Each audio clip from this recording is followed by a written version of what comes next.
Achou que historiador não liga para carnaval? Achou errado, fulhão!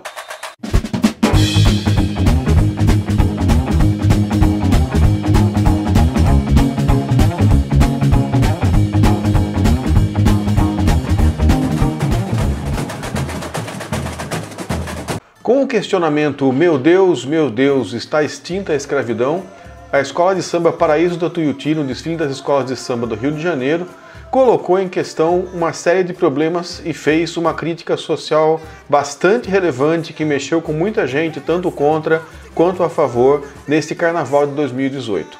Ao vivo pela Globo, nós vimos uma crítica muito clara ao presidente Temer, que foi retratado como um grande vampiro com uma faixa presidencial, e também a todo o movimento que foi feito em torno do impeachment da presidente Dilma, com a forte crítica às pessoas que bateram panela, que colocaram camisa da CBF, que foram para a rua pedir o impeachment e foram retratados todos como fantoches de mãos, né? A gente podia até brincar que essa é a mão invisível do mercado, mas essa é uma mão visível, talvez ela seja invisível para outras coisas.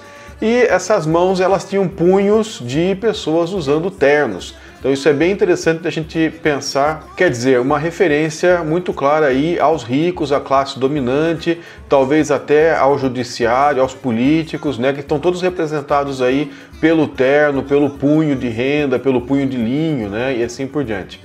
Mas muita gente acabou discutindo, né, acabou criticando a escola. Por quê? Só fez uma crítica ao Temer, só fez a crítica ao impeachment, por que não fez uma crítica também ao PT, ao governo Lula, ao governo Dilma, que, como nós sabemos, estão cheios aí de problemas e de coisas erradas também?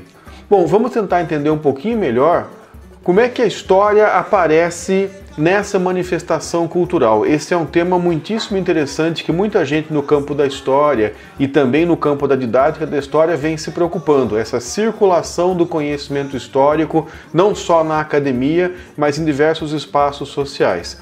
O mais interessante é que essa história, essa discussão, ela acabou sendo articulada com uma análise, com uma narrativa política do Brasil recente e foi exposta em rede nacional, na Rede Globo, né, e deixou ali os jornalistas numa situação delicada, porque, como todos sabemos, a Rede Globo incentivou fortemente as manifestações pelo impeachment e contra o PT e contra a presidente Dilma Rousseff. O enredo inteiro foi sobre a escravidão, então, de certa forma, a escola de samba fez uma linha temporal em que ela começou com algumas experiências de escravidão no passado, na antiguidade, vai passar pelo período medieval, pela modernidade, vai chegar na escravidão moderna, a escravidão que a gente conhece do período colonial e do período imperial do Brasil, e vai fazer uma série de ilações, uma série de considerações que tem a ver com a continuidade do fenômeno da escravidão. Então, a ideia de escravidão e a ideia de história, portanto, que está presente nesse desfile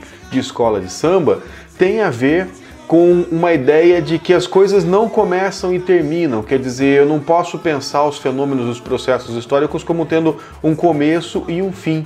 O que eles querem dizer é que, embora exista um fim, né, uma terminalidade formal para a escravidão no Brasil, que fica muito presente com o carro alegórico que reproduz o documento da Lei Áurea, né, que abole a escravidão no Brasil, apesar desse fim formal da escravidão, o discurso histórico da escola de samba vai no sentido de que o fenômeno escravidão continua acontecendo de diversas outras formas, né, que não daquela forma tradicional que a gente está acostumado. A gente vai discutir um pouco se há, né, sentido, se tem razão, se faz sentido historicamente essa apropriação que a Paraíso do Tuiuti fez neste carnaval. O que mais chamou a atenção, o que mais gerou um carnaval, tanto de gente que considerou que essa escola colocou para fora um grito que estava na garganta de muitos brasileiros, né, que estão mais à esquerda, que são favoráveis, foram favoráveis ao governo do Lula, da Dilma, etc., e que ficaram aí estupefatos, né, com as manifestações a favor do impeachment e tudo aquilo que veio depois, todo esse processo de construção da derrubada da presidente Dilma. Tanto também o carnaval no sentido de quem participou dessas manifestações, né, quem foi lá fazer dancinha em volta do grande pato amarelo, que a gente viu nas manifestações aí em frente da Fiesp, em São Paulo, em outros lugares do país, em várias cidades médias, pequenas também, que nós vimos, tanto essas pessoas que apoiaram o impeachment também entraram nesse carnaval da discussão da Paraíso do Tuiuti. Por quê? Porque esse enredo teve a ousadia de articular o tema da escravidão com o presente.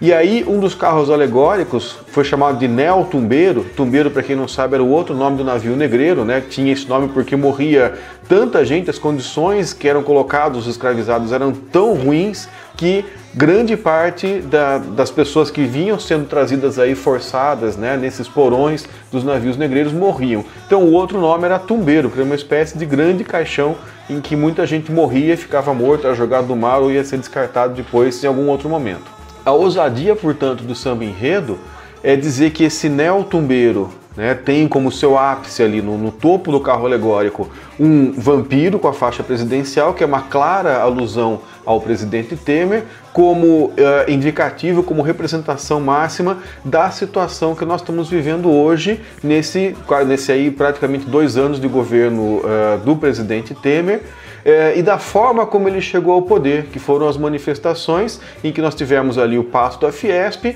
e pessoas batendo panela com a camisa da seleção brasileira. Então todas essas alusões estão postas ali, e o que eles afirmam, né, alegoricamente, o que eles afirmam e às vezes com mais facilidade de afirmar até do que os historiadores, os cientistas sociais, eles colocam uma mão, né, com cordéis ali, que como se estivesse manipulando um fantoche, e o nome daquilo acabou ficando até manifestoche, ou seja, um manifestante que é um fantoche de alguma coisa que ele não entende, que está acima dele, que utilizou para obter outros fins. Então é uma narrativa histórica, né? A nossa preocupação aqui, o nosso trabalho aqui é dizer se ela faz sentido ou não, e vamos a esse aspecto então.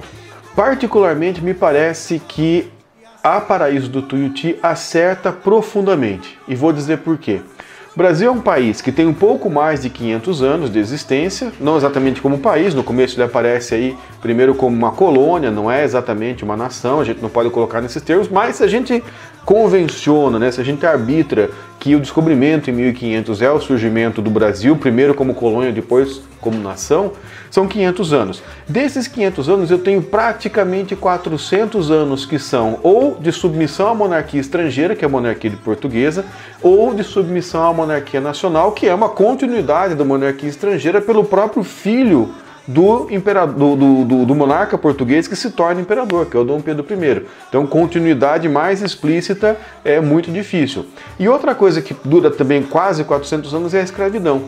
E uma coisa está ligada com a outra, ou seja, a escravidão não é só um fenômeno econômico, ela também tem um caráter fortemente social e um caráter fortemente político, ou seja, monarquia, nobiliarquia, aristocracia e escravidão estão muito amarrados. Isso é uma coisa que é um conceito histórico, né, ou é uma análise do processo histórico que é muito bem absorvida no enredo da Paraíso da Tuiuti. Ora, escravidão e monarquia, escravidão e aristocracia, a oligarquia, etc., estando quase 400 anos na história do Brasil, não vão sair da história do Brasil tão fácil. É essa argumentação que está presente ali no enredo da escola de samba. Ou seja, tanto uma lógica aristocrática, né, uma lógica do mando de quem tem poder, que está vinculado a quem tem dinheiro, que acaba sendo praticamente a mesma coisa, ter dinheiro é igual a ter poder nesse Brasil com essas características, quanto a exploração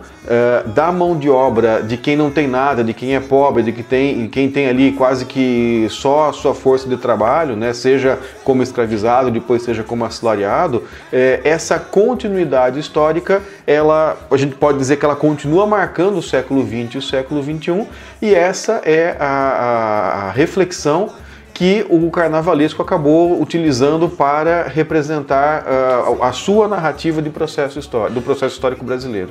Onde que está o gancho da ligação disso com o presidente Temer e a crítica ao impeachment, as forças que fizeram o impeachment, portanto, são as mesmas forças que dão suporte ao governo do presidente Temer. A ligação com o Temer pode ser encontrada numa coisa bem objetiva, em vários pontos conceituais, mas numa coisa bem objetiva que foi feita pelo Ministério do Trabalho em outubro de 2017, que é uma tentativa de mudar a legislação para que o conceito de trabalho análogo à escravidão fosse reduzido, ou seja, que menos casos pudessem ser considerados trabalho análogo à escravidão.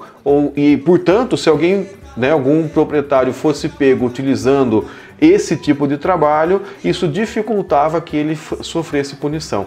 Além disso, essa intervenção legal, que o Ministério do Trabalho tentou fazer e acabou caindo lá para frente, ia no sentido de diminuir a divulgação, colocar sob o interesse de quando o Ministério do Trabalho quisesse divulgar a chamada lista suja do trabalho escravo, que é o quê?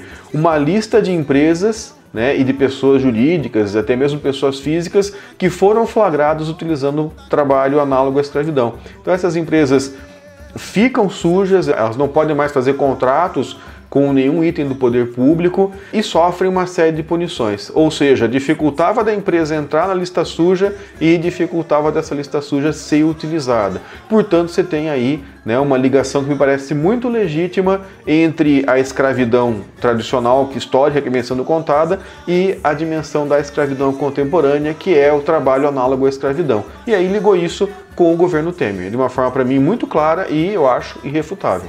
Outro aspecto que pode ligar facilmente o governo Temer com a escravidão é a PEC do gasto público, ou seja, aquela emenda constitucional que foi aprovada como uma das promessas do governo Temer para quem apoiou a tomada do poder, a derrubada da Dilma e a tomada do poder pelo Temer, que significa que por 20 anos você não vai mais ter aumento do gasto público para além da própria inflação. Portanto, isso está fazendo o quê? Como a população cresce, como as demandas crescem, como eu tenho até um crescimento vegetativo da folha de pagamento do funcionário público, começou a faltar dinheiro, Você não tem dinheiro praticamente para nada no serviço público, e aí você tem que fazer o quê então? Começar a cortar algumas coisas. Uma das coisas que já está sendo cortada e está sendo denunciado esse corte é os recursos para a fiscalização do trabalho análogo à escravidão. Então falta combustível, falta veículo, falta fiscal, etc. Ora, se isso não ajuda o trabalho escravo, é difícil a gente imaginar o que mais que possa